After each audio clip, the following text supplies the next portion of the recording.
This is Harold Reed, and welcome to the Ice Talks, where we implement change every day. Hey, how you doing? Harold S. Reed Jr. here, also known as hrjr, your motivational coach. If you don't know what motive action means, motive plus action equals results, and results equals success. Today I want to talk to you about what the world owes you. See, we had a lot of people who walk around as if the world owes them something. Because they exist, they should get what they want. Merit be damned. Deserving of it be damned. Because I want it, I should have it. This is the American way. This is damn America. This is my way. This is how I feel. There are people who think that way. There are people who get mad because they've been told no. Not in the sense that they're not going to accept no for an answer or not accept no for an answer, but who the hell are you to tell me no? I asked. You're supposed to say yes because I asked. Let me explain to you, all of you who are listening within the sound of my voice, let me explain to you exactly what the world owes you. The world owes you two things. The world owes you a place to live and a place to die. Everything in between is up to you. I can't remember which book it was I read it in, but it was early in my journey of personal development.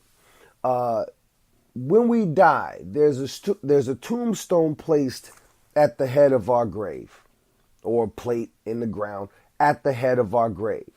It has our name, maybe a nice quote, but in between that name and that nice quote is the year we were born and the year that we died. Sunrise, sunset. In between those dates, in between those years, is a dash. That dash represents your life. That dash represents everything you've done while you were here between your sunrise and your sunset. The world doesn't owe you anything other than a place to live and a place to die. I'll say it again. Everything you do in between is entirely up to you. See, we have people who are walking around who think that because the world is rigged and the game is stacked and the cards are stacked against them, that they should have an easier way to go. And on those grounds, I can kind of believe that. I can kind of understand where that frame of mind comes from. But then at the same time, we have to come back to earth and live in the reality wherein which we exist. Or at least live in the world wherein which we exist. And then the challenge becomes rewriting the reality that we live in. You see, the reality you were born into doesn't necessarily have to be the reality you die out of or leave this realm from. You see, there are people who were born rich, died poor. There are people who were born poor, died rich. There are people who were born one or the other and found just a happy place in between where they weren't balling out of control, but they weren't, bumming for $1 on the side of the highway either. So what makes this determination in our lives? Well, I've alluded to it before a couple of times. It's what we do. It's what you do that makes the determination as to whether or not you're going to succeed in life or fail in life. And again, I'm not going to get all ass to elbow deep in terms of what success is. Once again, I will say that there are as many definitions of success as there are people who will walk in the face of the planet. So everybody may have their own individual, unique definition of success. But whatever that definition is, whatever that definition may in fact be, it is up to you, the individual, to meet that bar. It is up to you, the individual, to determine what it's going to take to get to that level, your self-defined level of success, and put in the work. I've said this in a previous podcast. It was Bunker Hunt, some old Texas oil billionaire who I believe is passed on by now. But, and I'm paraphrasing, he said, succeeding in life is a two-step process. The first step is to find out what it is you want to do and what the price is to be able to do it. The second step, pay the price. That's it. That's what the world owes you. The world owes you a place where in which you have the opportunity to succeed. The world owes you a place, an environment where you will have to thrive in order to live the life that you want to live. You see, the world is full of people who are living. Correction. The world is full of people who are alive. The world is full of people who are surviving.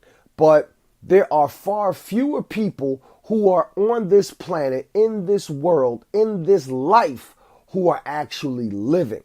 You see, just because we're breathing doesn't mean we're living. It means we're alive. Am I getting too deep for you? Am I? Well, get you a snorkel, some scuba gear, because we're about to go a little deeper, just a little bit. You see, and again, I'm going to paraphrase from a book that I read early in my journey, all right, where in which the author was writing. Actually, no, this was something I believe I heard Les Brown say early on in my journey, all right. Many of us die at 25, but we don't get buried until we're 80. So what's happening during those years? What's going on during that time? People are just existing. They're not living. They're not thriving. They're barely surviving. They're just getting by, but they're not living. They're not doing what makes them happy. They're doing what's necessary in order to keep a roof over their heads. They're doing what's necessary in order to keep food on the table. They're doing what's necessary in order to keep clothes on their backs and their children's backs. Oh, I got dramatic right there. The fact of the matter is this. While all of those things are necessary and all of those things are important, it is very important that we do what we must in order to keep food on the table, roofs over our heads, clothes on our backs and our children's backs.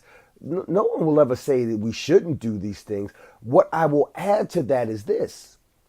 What we should be doing is or are things that bring juice to our life, that bring joy to our life, that have us feeling fulfilled in what we do.